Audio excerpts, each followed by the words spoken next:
دیکھیے بر عظیم پاک و ہند کے ضمن میں سب سے پہلے تو دو بدقسمتیوں کو نوٹ کر لیجئے۔ پہلی بدقسمتی یہ کہ یہ بر عظیم دور نبوت کی سعادتوں سے محروم رہا۔ دور نبوت میں یہاں تک دعوت اسلام نہیں پہنچی، اکا دکا کوئی لوگ مسلمان ہوئے ہیں۔ مالابار کا کوئی راجہ تھا جس نے شق القمر کا معجزہ اپنی آنکھوں سے دیکھا تھا، اسے جب معلوم ہوا یہ تو اصل میں ایک عرب میں پیدا ہونے والے رسول کی انگلی کے اشارے سے ہوا تھا، تو وہ ایمان لے آئے۔ لیکن یہ آئسولیٹڈ واقعات ہیں، بحیثیت مجموعی بر عظیم پاک و ہند دور نبوت کی برکات سے محروم رہا۔ پھر یہ کہ دور خلافت راشدہ کی برکات سے بھی محروم رہا۔ یہاں اسلام کسی قابل ذکر حیثیت میں آیا ہے دور بنی امیہ میں، وہ بھی کسی دعوت و تبلیغ کے مثبت مقصد کے لیے نہیں، بلکہ ایک انتقام اور بدلے کے لیے کہ کچھ مسلمان تاجروں کا ایک بحری قافلہ جو سرندیپ سے لنکا سے جا رہا تھا عرب کی طرف، اسے یہاں کراچی کے قریب اسے یہاں کے سندھی ڈاکوؤں نے لوٹ لیا۔ اس پر مطالبہ آیا اسلامی مسلمان حکومت کی طرف سے، وہ ملوکیت تھی، اب وہ اسلامی حکومت اس معنی میں نہیں رہی تھی جس معنی میں کہ خلافت راشدہ اسلامی حکومت تھی کہ جو قیدی ہے تمہارے پاس رہا کرو اور کمپنسیٹ کرو جو بھی نقصان یہاں ان مسلمان تاجروں کا ہوا ہے۔ جب اس کے جواب میں بالکل منفی رد عمل موصول ہوا تو پھر چڑھائی کا فیصلہ کیا گیا، گویا کہ یہ ایک سزا دینے کی ایک مہم تھی۔ بہرحال اس وقت جو اسلام یہاں آیا تھا اس کے کریکٹرز اس اسلام سے کچھ مختلف تھے جو بعد میں یہاں آیا۔ وہ اسلام جو محمد ابن قاسم کی سرکردگی میں سندھ میں آیا اور سندھ سے آگے بڑھ کر ملتان بلکہ موجودہ پاکستان کے تقریباً پورے نصف علاقے تک پہنچ گیا تھا، فٹ ہلز آف کشمیر تک، تو یہ اسلام خالص عربی اسلام تھا۔ ملوکیت تو آ گئی تھی لیکن بدویت اور عربیت جو ہے اس کی چھاپ اس پر ابھی گہری تھی۔ اور اس اسلام میں نہ ابھی فرقے تھے، نہ مسلک تھے، نہ حنفی، نہ مالکی، نہ شافعی، نہ حنبلی، نہ عقائد کے بارے میں بحثیں شروع ہوئی تھیں، علم کلام کی بحثیں ہوئی تھیں، نہ ابھی یونانی فلسفے اور منطق کا حملہ ہوا تھا، ابھی کچھ نہیں تھا، سادہ اسلام۔ اسلام اپنی اصل سادگی پر برقرار تھا، چنانچہ اس کی قوت تسخیر بڑی زبردست ثابت ہوئی، اور خاص طور پر محمد ابن قاسم جو نوجوان 17-18 برس کا نوجوان اور نہایت نیک اور پاک باز،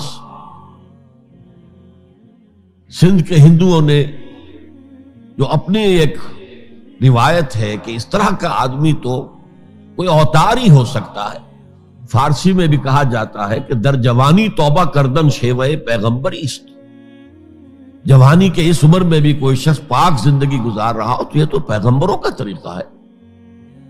اور ہندوستان میں تصور پیغمبروں کا نہیں تھا، اوتاروں کا تھا، تو اسے بھی ایک اوتار سمجھ کر اس کی مورتیاں تراش کر مندروں میں رکھ لی گئیں اور ان کو پوجا جانے لگا۔ یہی چیز اس کے لیے خطرے کا سبب بن گئی، کیونکہ اب بیک ہوم اسلام کا جو اصل گھر تھا عرب، اس میں ملوکیت آ چکی تھی، اور ملوکیت کبھی اسے برداشت نہیں کر سکتی کہ کوئی اور شخص اتنا پاپولر ہو جائے کہ اسے چیلنج کر سکے۔ لہذا محمد بن قاسم کو بلایا گیا اور شہید کر دیا گیا۔ اب اس کے بعد ظاہر بات ہے کہ وہ اسلام ریسیڈ کرنا شروع ہوا، واپس آنا شروع ہوا، اس کے کچھ اثرات اس علاقے میں رہ گئے، لیکن اسلام کی واپسی ہو گئی۔ یہ اسلام کا پہلا ورود تھا بر عظیم کی سرزمین پر۔ اس کے بعد اسلام آیا ہے 300 برس بعد، اور اب یوں آیا ہے شمال مغربی سرحدی صوبے میں جو درے ہیں کوہ سلیمان میں، کوہ ہندو کش اور کوہ سلیمان میں، درہ خیبر ہے، درہ ٹوچی ہے، درہ گومل ہے، درہ بولان ہے، یہاں سے آنا شروع۔ اس اسلام کی خصوصیات کچھ اور تھی۔ ان 300 سالوں میں فقہی مسالک بھی پیدا ہو چکے تھے، حنفی، مالکی، شافعی، حنبلی، ان کے درمیان اختلافات بھی تھے، بحثیں بھی تھی، مناظرے بھی تھے۔ دوسرے ایک خاص جو ہے تصوف کا فن جو ہے وہ بہت ترقی کر چکا تھا، اور اس میں اکثر و بیشتر وحدت الوجود کا تصور اس کی بنیاد میں موجود تھا۔ تیسری بات یہ نوٹ کیجئے کہ یہاں جو لوگ آئے وہ سب حنفی تھے، اور یہ ترک قبائل ہی تھے در حقیقت، اور ترکوں میں سے بھی غلام لوگ تھے، اسی لیے پہلا خاندان مسلمانوں کا یہاں خاندان غلاماں کہلاتا ہے۔ ترک غلام تھے یہ، جو اپنی ذاتی صلاحیت اور اپنی استعداد کے بنا پر ترقی کرتے کرتے بادشاہت کے مقام تک پہنچے۔ عالم اسلام میں اس وقت 2 عظیم جگہوں پر غلاموں کی حکومت تھی، اور اس سے اندازہ ہو سکتا ہے کہ اسلام میں غلاموں کا فیوچر کتنا روشن ہے۔